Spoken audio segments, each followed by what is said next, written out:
Hey, Fit Pros, what's up? Welcome back to the DTF podcast, Down to Fitness. We are your hosts, Dayton McPherson and Kyle Radoon. Today's episode, we're going to be talking about what a good PT session looks like. What's going on, Kyle? Nice to see you again. Been a couple weeks since we've been in the studio. What's up? Yeah, we had a nice long break. That's right. Nobody else would know that, though. We really batched those last group episodes. A lot's been going on. I think we took a break because you were on vacation. Yep. Went on vacation and then went away for a little bit again on a weekend that was kind of unexpected, but now I'm back, baby. So we'll fire through some great episodes over the next couple of weeks. We always say that we're looking forward to them. And, we do this because we love it. And talking about personal training and training our clients is all today's episode. So we're looking forward to this one as well.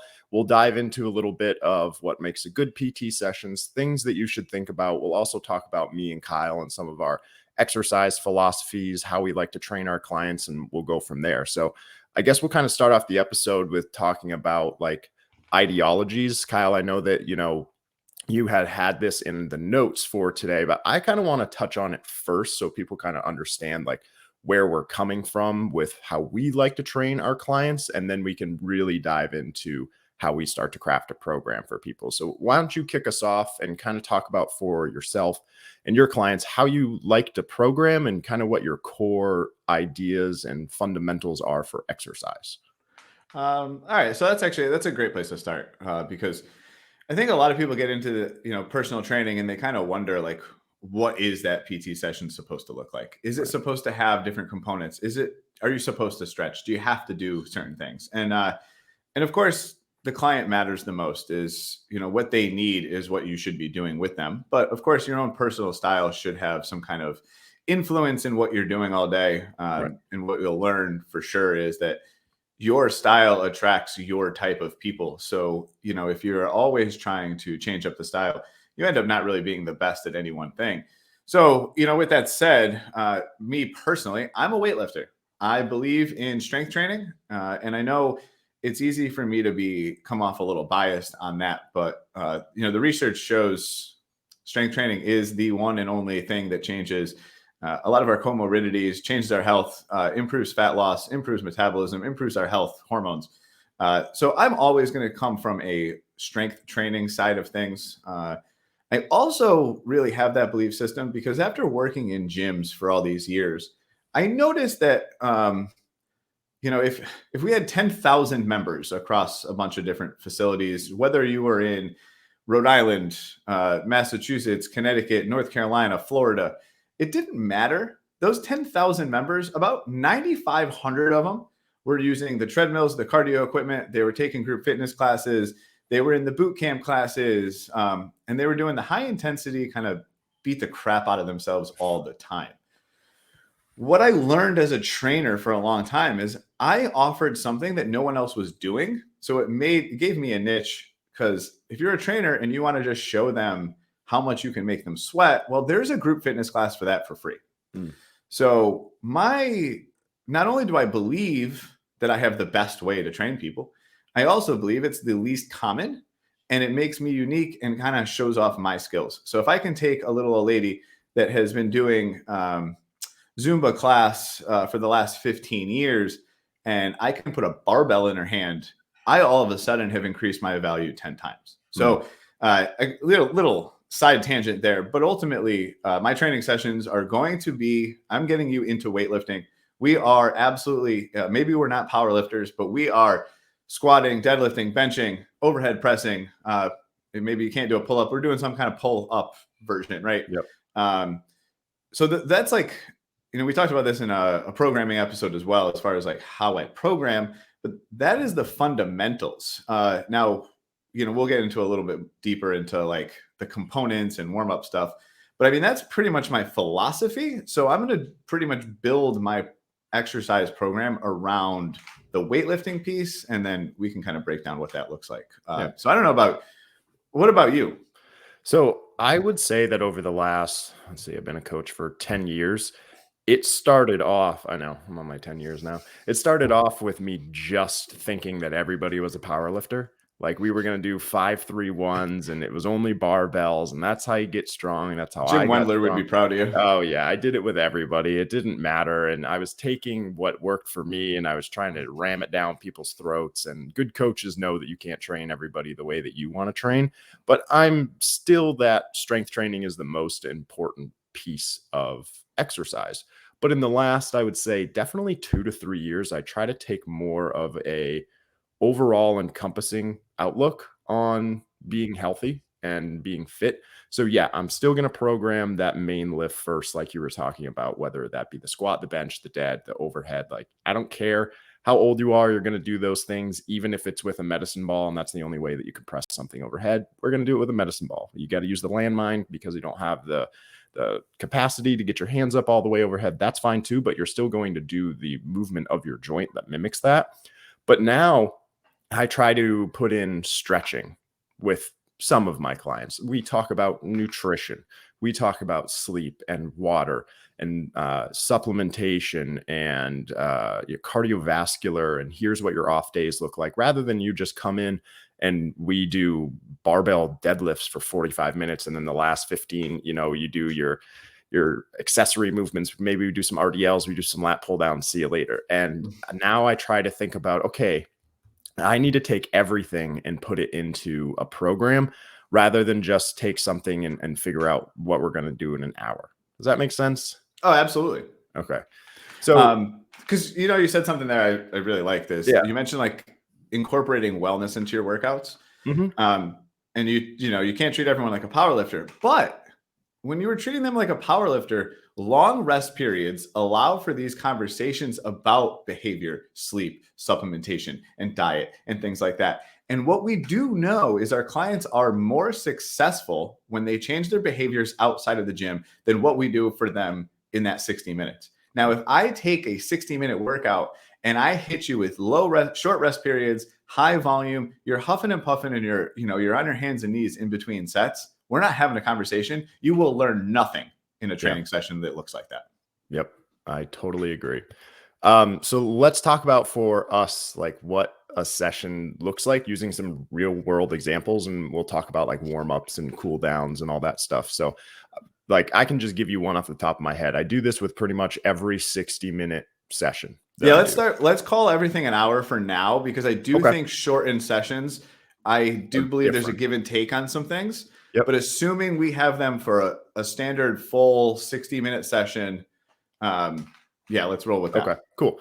So every week, my clients are going to squat, bench, dead, and overhead press. Okay. So I'm going to write those things first, like with my program. So let's say Monday is someone's deadlift day. Let's say it's Kyle's deadlift day, and we're going to do that. I'll figure out what we're going to do for the deadlift portion first, whether that be a 5x5, a 4x3, it doesn't really matter. And then I'll program that for anywhere between 4 and 8 weeks. So like, here's what that piece will look like from 4 to 8 weeks. From there, I'll write the warm up after that. And I think that we talked about this a couple of weeks ago, and your warm up are things that are incorporated that you need to get moving for a deadlift. So I might go put somebody on the rower for 1 minute. Then after that, we might do like some trunk rotation, some farmer's carries, maybe some RDLs, something that's going to get your blood flowing. And I'll always put it into a circuit. Most of the things I do are in a circuit. We have limited time. It allows us to get through a lot. You get that sweat that everybody thinks is really important.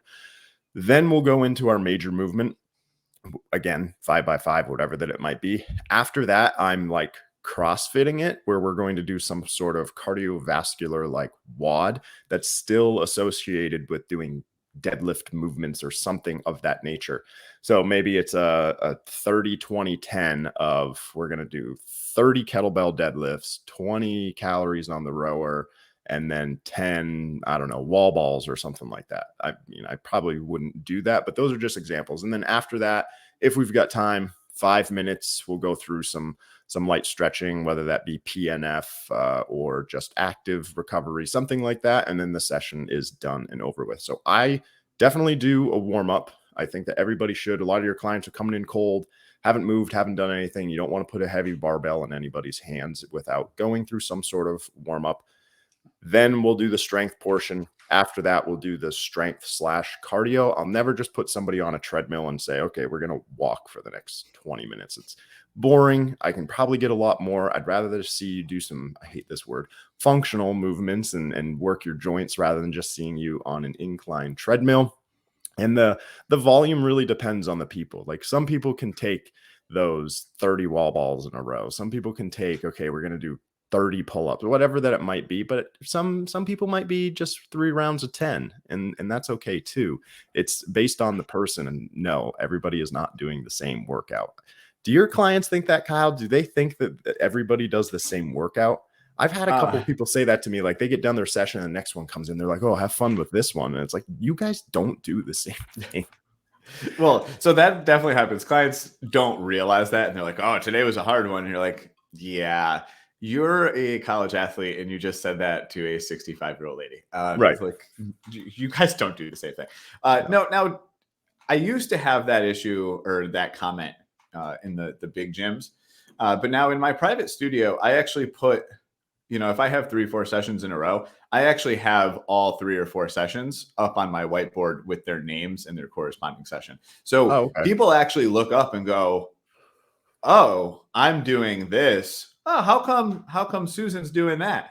And it's like, because you guys are different and different. And it actually, in a kind of unintentional kind of way, my clients are like, wow, Kyle really does do things specific for me, because that looks nothing like what I do.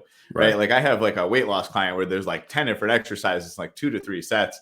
And then it's right next to like my power lifter who's doing 10 sets of 2 deadlift. And that's like the only thing on the board. And they're like, that's it. And I go, well, they lift 480 pounds per set. So like, that is it.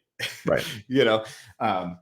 And that programming should be determined in your discovery session or your consultations or whatever that you do. Like if their goal is to lose 50 pounds, well, maybe Kyle isn't going to do the 10 sets of 2 with that person right off the bat. If their goal is, their weight loss is pretty controlled, maybe it's like 5 or 10 pounds, and you do an in-body or you realize in their assessment that maybe they're just not as strong as they need to be, that would be the person to put that powerlifting or that heavy strength training with. And then their goals are going to change. Like I remember I still train this client. When she came to me, her shoulder was just really bad. She was just in pain all the time, like couldn't even raise it up. So the first 4 to 6 months, it was just trying to get her shoulder better. Like the first couple of minutes was all like on the TRX, trying to get her back a little bit stronger. We would go through some foam rolling. We don't do that stuff anymore because her shoulder's fine. It's never felt better. So through your discovery, you start to plan what's going to be my main focus. I don't want this person to be in pain. And then after you do that thing, try to switch what you're going to be working on. Nobody needs to work on the exact same thing forever and ever and ever. I was watching a video a couple weeks ago. If they did, you weren't doing your job. Right. Video a couple weeks ago. Someone went to like a local CrossFit competition around here. And then they posted a video of like all the things that they didn't do well. And they're going to focus on that for the next competition that they do. So they discovered for themselves, it's hard for clients, which is why they hire us. So we discover it for them and then make sure that we challenge them to achieve those things that we see and visualize with their programming.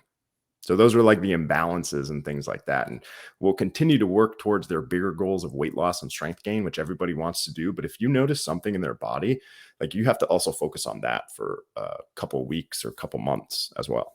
Yep. No, actually, and that's a good point because, I have clients, a lot of times I get clients that are in pain first. And if you're really good, you'll get them out of pain and back to functioning normally again. Now it's, how can I show my value to, one, keep this progressing so that you never have this pain come back, but also can we just layer on muscle on top of it? So not only can you, reach up into the cabinet overhead, but now you can clean and jerk 100 pounds. Right. There's a big difference between the two, but I still want to get you there. So now that goal should change, and assuming that's what they want, right? Now I do want to mention something. You mentioned your warm-ups, and I think we'll actually do a whole episode on warm-ups because this is it can be a little more controversial. Sure. So you do a short a couple minutes of just to get them warm, sweating. You mentioned like the rower or some kind of cardio piece. Yeah, it's about 10 minutes or so that I'll usually do. Okay. And then you go into like, you mentioned like trunk rotations, RDLs, like on a deadlift day. Yeah, it's something that is going to utilize. So, like, if you take the deadlift or the squat for what it is, it's a hinge pattern for deadlifting, but you're also using your back, low back, hamstrings, grip. So, if I'm going to warm somebody up, I'll probably do some farmers carries with them for posture. Also, get their grip ready to go, get some blood into their forearms, get them sweating. Shoulders will feel it too. They'll have to like brace their trunk. The rower, again, is a hinge pattern. So I'm going to use that to mimic the hinge, get their hamstrings warm as well. Also working on grip there too. And I'll always do some sort of like ab exercise, as everybody likes to call it, but something that you have to, again, use your trunk to do. Trunk rotations, Pallof presses, a plank. Like, I hate planks, but I'll use it in a warm up. I won't use it as part of like, oh, we're going to go for 3 minutes. If you can hold a plank for 3 minutes, there's literally no point in ever doing a plank. Or you're just doing it wrong. Yeah, or just doing it wrong. Right, exactly. Med ball slams would be another great example. That hinge pattern that's there, just something that's going to mimic the movement that you're doing. Yeah, because so I jumped on that because I absolutely love it. This is something that I always see with trainers. The warm up is kind of just a way to get sweaty to go into it. What you did was you selected certain muscles and attacked them to get some blood flow and warm them up as far as the muscles are concerned. Now, in a deadlift specifically, now this doesn't go for everyone, and you have to know your client. But if your client always complains about their low back hurting, typically that's from some kind of not activating the glutes or something like that. So I'm going to use my warm-up time to make sure when we get to the deadlift that they are feeling it in the right places and in the right positions. So, I'm going to go ahead and I'm going to warm up their glutes. I'm going to do some kind of banded walks or clamshells or glute bridges or things like that. And then you mentioned the abs. I almost never do like ab finishers, like, oh, we're going to do a little circuit of Russian twists and mountain climbers and sit-ups. And no. I actually do all my ab work in the warm-up because the most important part of the body is absolutely the core, is the trunk. And now I want to put 200, 300, 500 pounds in my hands to do a deadlift. Yeah. And I'm only going to warm up my hamstrings. I'm going to push through the floor. And then what happens the whole rest of my body from my hips to my shoulders is not warmed up yet. So really attacking core stuff in the beginning is a great way to set it up. And then also, as far as like your clients are concerned, 90% of them wanted abs or a flat stomach, or they wanted some shape in their obliques on their sides or their love handles or whatever. And we know as trainers that we hear this all the time, like, oh, I want to do like side bends so that I can get rid of my love handles. Now, trainers, I know, that's not how it works. However, if you're trying to keep your clients happy, I now can use those types of exercises in a warm-up to get you ready for the things that matter most, while also giving you this idea that you start every workout with abs. Yeah. And now we both win, and you get the exact workout that you thought you needed, and I give you the workout you actually needed. Yeah. Even for my own workouts, I'll always do trunk rotations because it just feels good on my back, and I can actually feel it like working my trunk. And then I will always do usually toes to bars as well. Like, it doesn't, because I just get like, my shoulders feel good when I do toes to bars. I feel it in my back in a good way, and warms up my quads a little bit with that kick up at the top. And it's just a good way for me to like get moving. I'll usually always do the bike or the rower, even for myself as well. And the one thing I hate about warm-ups is when I see coaches just like throw their clients on the bike for 10 minutes and then they go right into their workout. I'm like, does that really do anything? And you mentioned the bike. You said you put them on the rower. What is a rower on a deadlift day? Rowing is a hip hinge. Right. It is a deadlift. Right. If you take the end of a rower when you're leaned all the way back and you pull your hands in, you basically, if you flip yourself sideways, that's standing up. That is a deadlift. Yep. A bike is in a recumbent bike. I'm hunched over. I'm making my low back and my upper back tight in and out of position.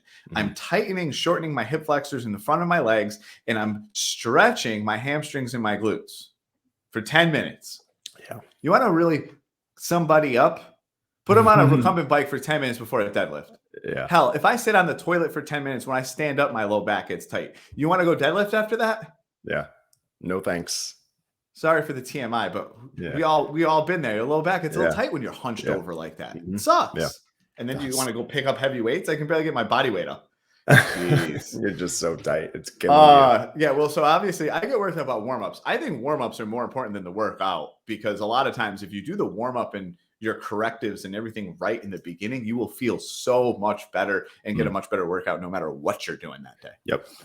Here's something else that, my team does a really great job of, and I don't know if this is across the industry, is when somebody comes in, even before you start the workout, is just asking them how they are. Like, how do you feel? I think I asked every single person that, how do you feel today? And if the goal was to do deadlifts and that person comes in, they're like, my back is killing me. Okay, like we're still going to try to do the deadlifts, but maybe we're not going to work up to the working weight of 150. And I always put in my notes and track all the workouts, and I'll even write down how they felt that day. And then the next time they come back, how did you feel after last time's workout? And they'll say, oh, well, this didn't feel so good. I can go back and look in my phone and be like, well, we did this. Maybe we either need to work on the form a little bit more. Maybe it was too heavy. Maybe we did too much volume. So when we do that exercise again, we need a better warm up. We need a better warm up. Like it's all like plug and play. Like it's tough because you're kind of experimenting on these people if it's going to work for them. Like what's good for the goose isn't good for the gander. Is that the term? Like what's good for one person isn't good for everybody. I think that is the saying. You were right. Okay. All right. Okay. It's a little early. But yeah, I think that we just have to understand that again, everybody's different. Let's see what works for this person. Do we have to change? That's okay. And you might change mid-workout too. Like you go do something like, yeah, that doesn't feel good. Okay, let's scrap it. Let's not do that. Maybe the program that I wrote just sucks, or maybe like we're just not fundamentally understanding how to do a kettlebell swing yet, or whatever that it might be. Switch the exercise, and that's okay. It doesn't prove to your clients that you don't know what the heck you're doing. If anything, if you can switch the exercise and they feel better, it goes to show that you're great at your job, and you shouldn't be ashamed to just be like, oh no, push through it even though your form doesn't look good. Our number one goal as coaches is to keep people safe, and if you are superseding that with, well, this is the workout that I wrote and this is what I want you to do, you're putting them at risk to get injured. And the worst exerciser is the injured exerciser. They won't be able to do everything, and guess what happens if they get injured and they don't come in for a couple weeks? We lose money. Not to say that it's all about money, but I mean, we don't want people to get hurt because then that's going to take away from us as coaches and like how we make money. So warm-ups are important, and make sure that you're doing everything for a reason, not just because you saw it on Instagram and it looks cool. Yeah, no, I mean, that's a good point, is that you can't keep a client that's injured. And if you're the one injuring them, that's a really easy ticket for them to find a new trainer or go to. Or they go, okay, my body is so broken that personal training is not for me. I need to pay thousands of dollars on a physical therapist. And a lot of times, because so many personal trainers maybe aren't the best out there, personal training has gotten a relatively bad rap. So a lot of times people are like, oh, no. My shoulder's bothering. I had this trainer 10 years ago and they made me do something and I tore my rotator cuff. And like, I hear that all the time. And it's like, I do understand. Remember, guys, personal training wasn't even a real job in 1995. Yeah. So like this career is up and coming, and we are at the front lines of kind of the generation of people that are actually good at what we do. And this is, I mean, really the purpose for why I sit here, because we are advancing this industry so that we are going to be the leaders.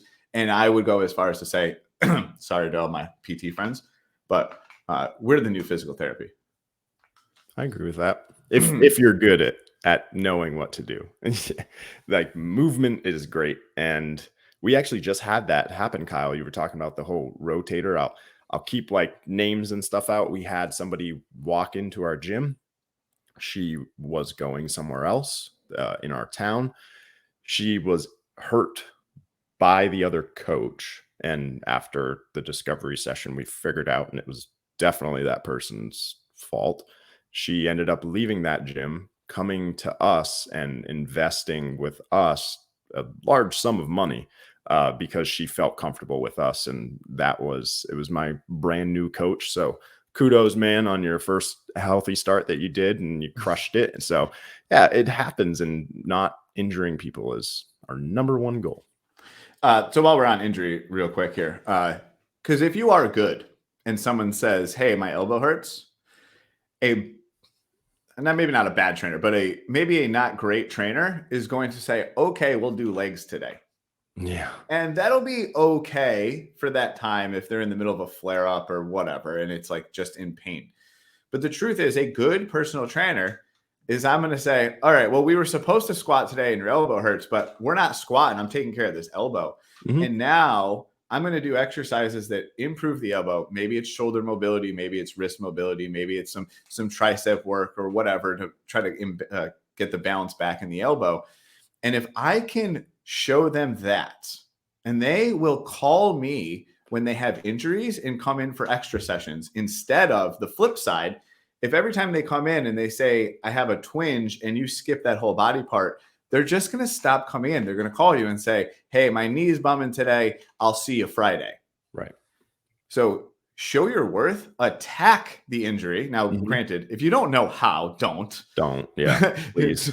just make stuff up. But this is where you need to work on as a trainer, is to be able to say, oh, your golfer's elbow is acting up because you golfed all weekend. What can I do to alleviate the pain, get you a decent workout, or get you back to golfing later, right? So like, that's where your value is as a trainer. Now, this is kind of a side tangent, but that's what a PT session looks like, is what they need in that moment. Mm-hmm. Yeah, I agree with that. I always try to instill in not only my team members and my coaches, but also in our clients, that if you hurt and you don't feel good, the expectation is that you still come in. Mm-hmm. Like, doing nothing is going to make it worse. You're going to feel worse. Oh, my back really hurts today, I'm going to skip today's session. No. Come in. Let us take care of that for you. Like, we know what to do.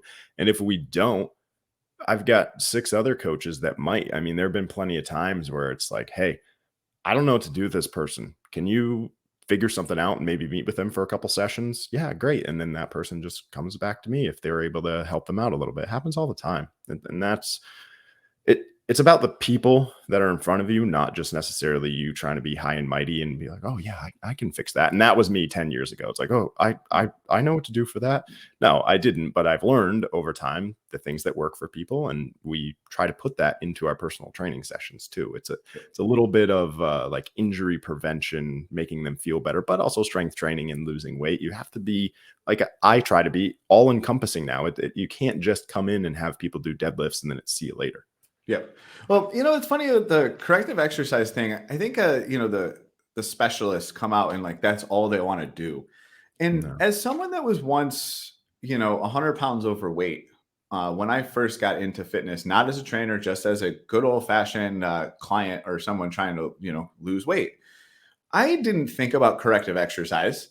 I was overweight. My back hurt. My shoulders rounded forward. I had terrible posture. In my first 3, 4, 5 years of exercise, I hired some bad personal trainers. I did some things on my own that I didn't know what I was doing. And I sit before you with great posture, no pains, and I'm feeling great today.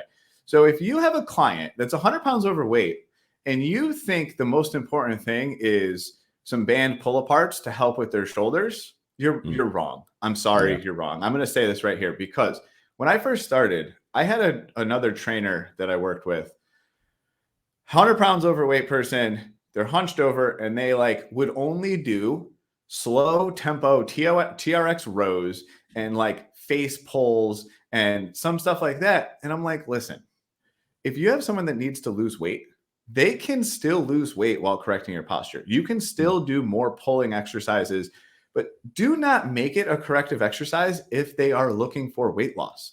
So your session needs to be around their goal, regardless of what you think. So that weight loss person still needs to feel like they got to work out. They still need to be tired, sweaty, but you can still put in more pulling than pushing if you want to hook up their posture. That does not mean that I'm doing wall circles and wall angels and whatever the hell else you want to do, because that's not going to help them towards their weight loss goals. Right? Very true. And I see this all the time, man. And it's like, dude, just stop. Just stop. Just Yeah, stop. my shoulder was killing me for the better part of like 6 months, and I tried everything. I mean, foam rolling. I was doing like the pull aparts behind. It's like all the stuff that I thought. You want to know what really helped my shoulder? I What? started benching again. I started barbell bench pressing again. And I remember I've barbell bench pressed one time with Kyle.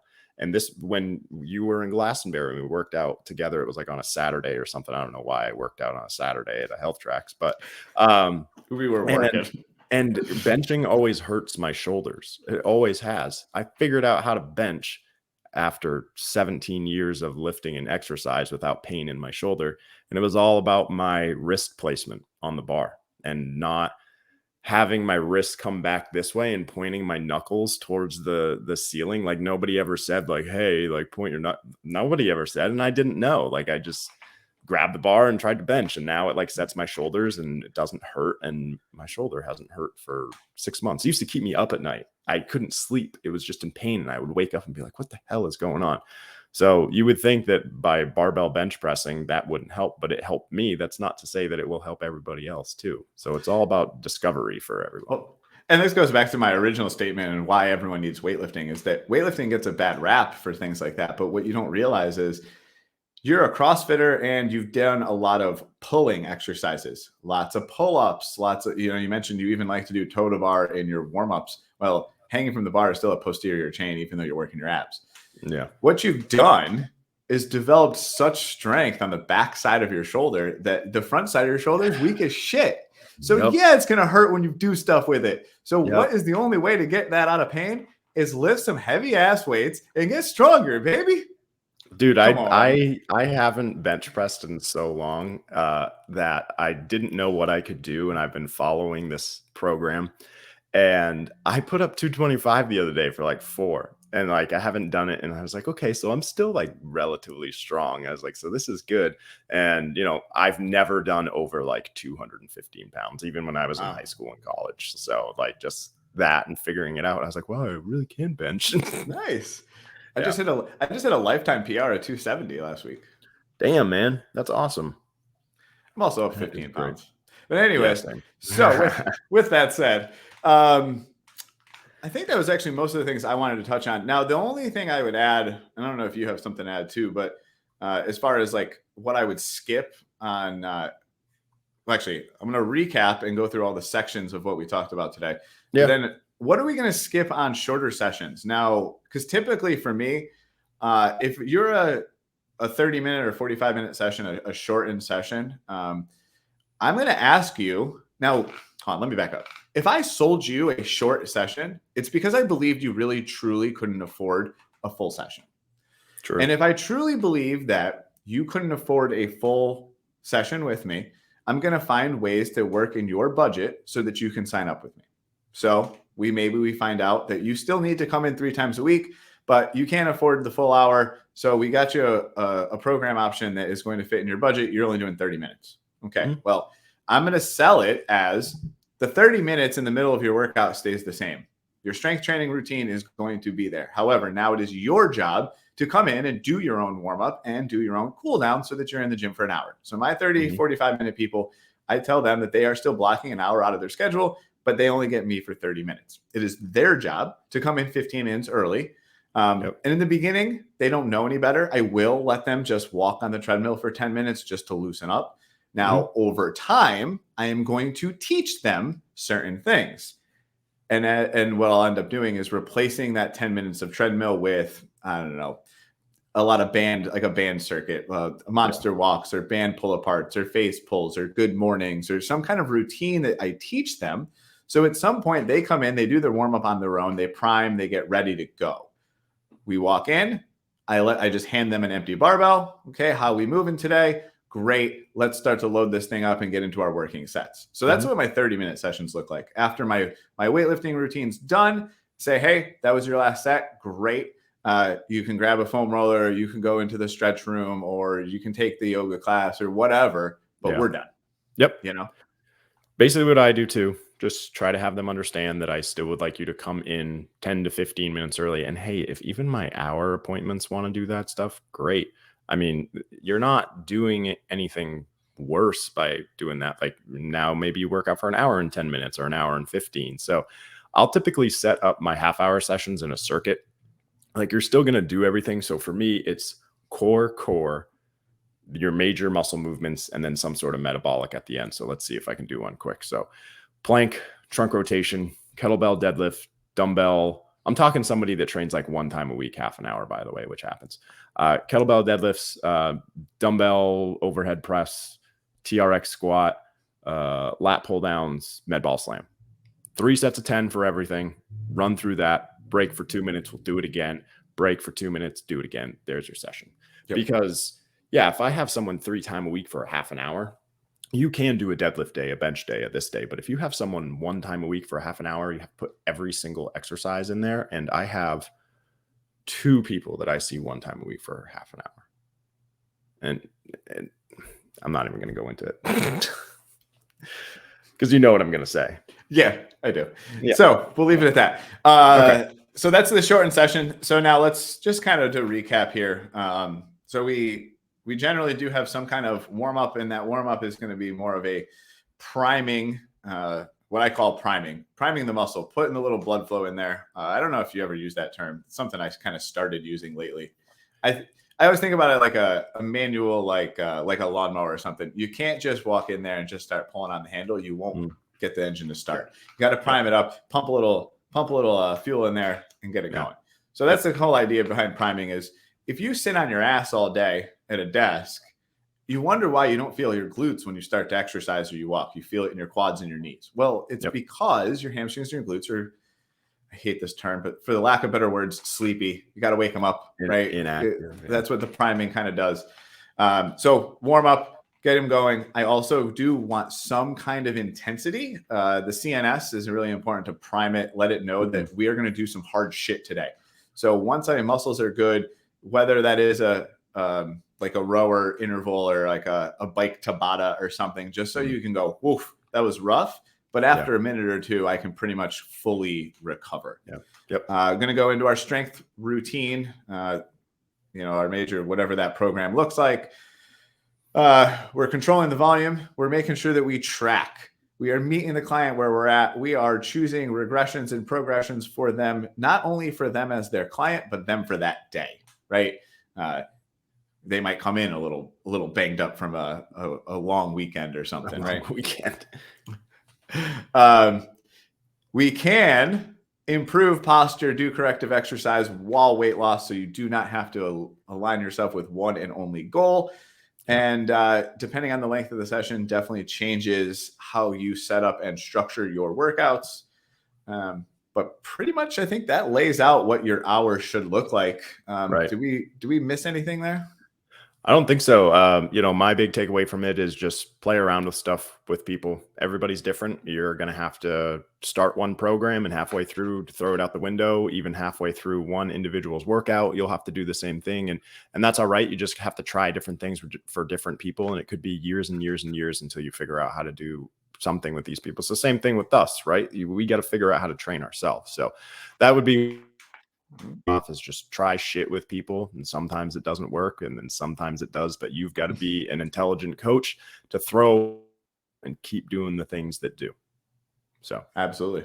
All right, let's leave it at that. Cool. Thanks everybody for joining. We'll see you next time on the DTF podcast. This has been Dayton McPherson and Kyle Radoon signing off. Thanks, y'all.